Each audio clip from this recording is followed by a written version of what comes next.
আসসালামু আলাইকুম। আমরা অনেকেই আছি যারা অনলাইনে ফাইল শেয়ার করি। এটা করতে যে আমরা যেটা করি, আমরা মিডিয়াফায়ার বা অন্যান্য ক্লাউড স্টোরেজে ফাইলটা আপলোড দিই এবং ওইখান থেকে লিঙ্কটা মানুষের কাছে দিই। এতে করে কি হয়, আপনার যে লিঙ্কটা থাকে ওইটাতে যদি কেউ ক্লিক করে তাহলে প্রথমে মিডিয়াফায়ারে যাবে, ওইখান থেকে সে ডাউনলোড করতে পারবে ফাইলটা। এখন আপনি চাইলে কিন্তু আপনার ফাইলটাকে ডিরেক্ট লিঙ্কে তৈরি করতে পারবেন। আপনি যখন কাউকে দিবেন আপনার লিঙ্কে ক্লিক করলে ডিরেক্ট ডাউনলোড হবে। সো এটা করার জন্য আপনাকে যে কাজটা করতে হবে, এই ভিডিওটি সম্পূর্ণ দেখতে হবে, কারণ এই ভিডিওতে আমি দেখিয়েছি কিভাবে আপনি আপনার লিঙ্কটাকে, অর্থাৎ আপনি যদি কোনো অ্যাপ শেয়ার করেন আপনার অ্যাপের ডাইরেক্ট লিঙ্ক কিভাবে তৈরি করবেন সেটা দেখাইছি। সো সম্পূর্ণ ভিডিওটি দেখুন, আর আপনি যদি এই চ্যানেলের সাবস্ক্রাইবার না হয়ে থাকেন তাহলে চ্যানেলটি সাবস্ক্রাইব করে দিন। আমি এখন আছি আমার দিন স্টোর অ্যাপের মধ্যে এবং এখান থেকে আমি একটা অ্যাপ ডাউনলোড করে আপনাদেরকে দেখাচ্ছি। এখানে ইনস্টলে ক্লিক করলাম, সরাসরি এখান থেকে ডাউনলোড হচ্ছে। ডাউনলোড শেষ হয়ে কিন্তু আমার ফোনে সরাসরি অ্যাপটা ইনস্টল হয়ে যাবে। ইনস্টলেরও এখানে দেখেন নিয়ে চলে এসেছে। এটা হওয়ার কারণ হচ্ছে এখানে আমি ডাইরেক্ট ডাউনলোড লিঙ্কটা দিয়ে রাখছি, অর্থাৎ এখানে আমার এই অ্যাপের মধ্যে যদি কেউ অ্যাপ আপলোড দেয় সরাসরি কিন্তু ডাইরেক্ট ডাউনলোড লিঙ্ক ক্রিয়েট হয়ে যায়।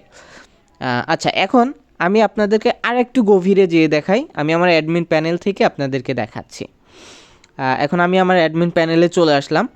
যে কোনো একটা অ্যাপের উপর আমি যদি লং প্রেস করে ধরে রাখি আমার ইউআরএলটা কপি হয়ে যাবে। ওকে, আমি ইউআরএলটা কপি করে নিলাম। কপি করে নিয়ে আমি এখন ক্রোম ব্রাউজারে আসব। এসে এখানে যদি আমি লিঙ্কটা পেস্ট করে এন্টার করি তাহলে কিন্তু আমার সরাসরি অ্যাপটা ডাউনলোড হবে। দেখেন সরাসরি কিন্তু আমাদের অ্যাপটা ডাউনলোড হচ্ছে। এটা আমি এখান থেকে স্টপ করে দেব। এটা আমি ডাউনলোড করব না, ক্লোজ করে দিচ্ছি।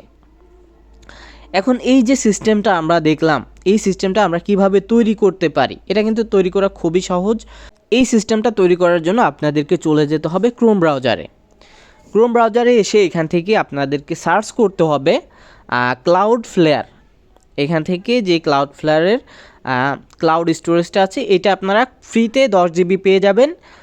এইটা কিন্তু আপনারা এখান থেকে এই সিস্টেমটা বিল্ড করতে পারবেন। আচ্ছা, আমরা ক্লাউডফ্লেয়ারে চলে আসলাম।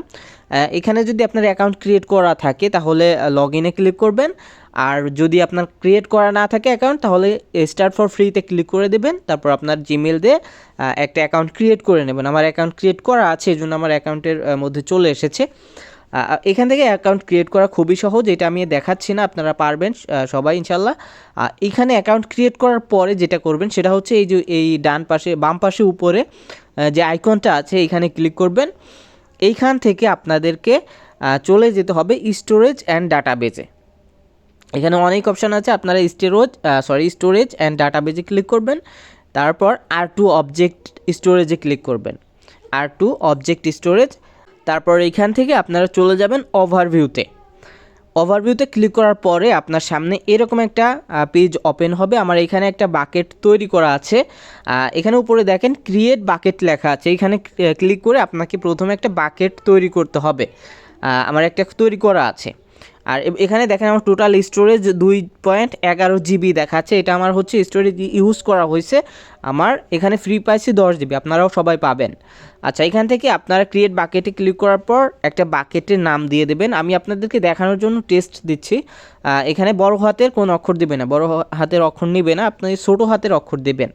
আচ্ছা, এটা দেওয়ার পরে এখানে দেখেন বেশ কিছু অপশন আছে। আপনারা যেটা করবেন ডিফল্ট যেটা থাকবে এটাই রেখে দিবেন। যদি আপনার এরকম না থাকে আপনি যেটা করবেন সেটা হচ্ছে এই যে উপরেরটা লোকেশনের এখানেও যে উপরে অটোমেটিক লেখা আছে এটাতে ক্লিক করবেন এবং নিচেটা স্ট্যান্ডার্ড রাখবেন। প্রথমে যেটা করবেন উপরেটা অটোমেটিকই থাকবে এবং নিচেটাও। প্রথমে হচ্ছে বাকেট নেম দিবেন, তারপর লোকেশনের এখানে অটোমেটিক এবং স্ট্যান্ডার্ড এই দুইটা রেখে ক্রিয়েট বাকেটে ক্লিক করবেন। ওকে, ক্রিয়েট বাকেটে ক্লিক করার পর এখান থেকে আপনার একটা বাকেট তৈরি হয়ে যাবে এবং এখানে দেখেন পাবলিক অ্যাক্সেসের এই জায়গায় ডিজেবল আছে, এটাকে অবশ্যই ইনেবল করতে হবে, তা না হলে কিন্তু ডিরেক্ট ডাউনলোড কেউ করতে পারবে না। সো এটা করার জন্য সেটিংসে চলে আসবেন। সেটিংসে এসে যে পাবলিক ডেভেলপমেন্ট ইউআরএল এটা ইনেবল করতে হবে। দেখেন ইনেবল বাটন আছে, এটাতে ক্লিক করার পর এখানে ছোটো হাতের অ্যালাউ লিখবেন, ALLOW অ্যালাউ লিখে অ্যালাউ করবেন, তাহলে আপনার এইখান থেকে এটা ইনেবল হয়ে যাবে। ওকে, আমাদের ইনেবল করা হয়ে গেছে। এখন দেখেন এই যে পাবলিক অ্যাক্সেসের এই জায়গায় ডিজেবল ছিল, ইনেবল হয়ে গেছে। ওকে, আমাদের এটা করা কমপ্লিট। এখন যেটা করতে হবে, আমাদের ফাইল আপলোড দিতে হবে ডিরেক্ট লিঙ্ক পাওয়ার জন্য। সো এখান থেকে সিলেক্ট ফ্রম কম্পিউটার এইটার উপর ক্লিক করবেন, তারপর ফাইলে চলে যাবেন, ফাইলে ক্লিক করবেন। এখান থেকে সরাসরি ফোল্ডার আপলোড করা যাবে। আচ্ছা, আমরা ফাইল ক্রিয়েট করে দেখাচ্ছি। এখান থেকে আপনি যে কোনো ফাইল আপলোড দিতে পারবেন। আমি এখান থেকে অ্যাপ আপলোড দিয়ে দেখাচ্ছি। ওকে, আমার অ্যাপটা আপলোড দেওয়া কমপ্লিট। এখন যেটা করবেন সেটা অ্যাপের উপর ক্লিক করবেন, মানে আপনি যে ফাইলটা আপলোড দেবেন সেই ফাইলের উপর ক্লিক করবেন। ক্লিক করার পরে এখান থেকে যে পাবলিক ডেভেলপমেন্ট ইউআরএল এইটা কপি করবেন। এইটাই হচ্ছে আপনার ডাইরেক্ট ডাউনলোড লিঙ্ক। ওকে, আমরা কপি করে নিয়ে এখন ক্রোম ব্রাউজার থেকেই দেখাচ্ছি। দেখেন, আমি সার্চ বারে যদি এটা পেস্ট করে এন্টার করি তাহলে কিন্তু আমার সরাসরি এখান থেকে অ্যাপটা ডাউনলোড শুরু হয়ে যাবে। ওকে, সো দেখেন আমার কিন্তু ডাউনলোড হয়ে গেছে। আচ্ছা, এটা হচ্ছে আমি ক্রোম ব্রাউজার থেকে দেখালাম। আপনি যে কোনো ব্রাউজার থেকেই করেন না কেন, কাজ একই হবে। আচ্ছা, আমি ইউসি ব্রাউজারে চলে আসলাম আপনাদেরকে দেখানোর জন্য। ইউসি ব্রাউজারে এসে আমি এখন যে লিঙ্কটা আমরা কপি করে আনছিলাম সেটা পেস্ট করব। আচ্ছা, আপনাদেরকে দেখানোর জন্য আমি আবারও ওই লিঙ্কটা কপি করে আনতেছি, যাতে আপনারা মনে না করেন আমি ভুয়া দেখাচ্ছি, ঠিক আছে। আচ্ছা, এখান থেকে এই যে আমাদের যে বিল ক্যালকুলেটর অ্যাপের যে লিঙ্কটা আছে, পাবলিক লিঙ্ক, এটা কপি করলাম। কপি করে এনে এখান থেকে আমি এটা পেস্ট করে দিচ্ছি।